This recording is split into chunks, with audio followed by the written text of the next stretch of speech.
The union is strength. A father had three sons who were always quarreling and fighting with each other. He wanted to teach them the value of unity and strength in numbers.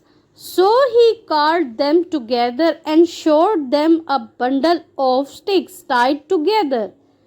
The father asked each son to try and break the bundle. None of them could, no matter how hard they tried. Then the father untied the bundle and gave each son a single stick. This time they could easily break their individual sticks.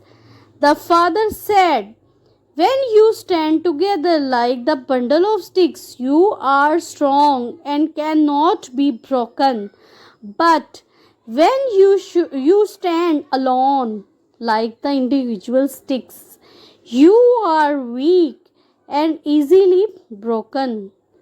Moral: the union is strength.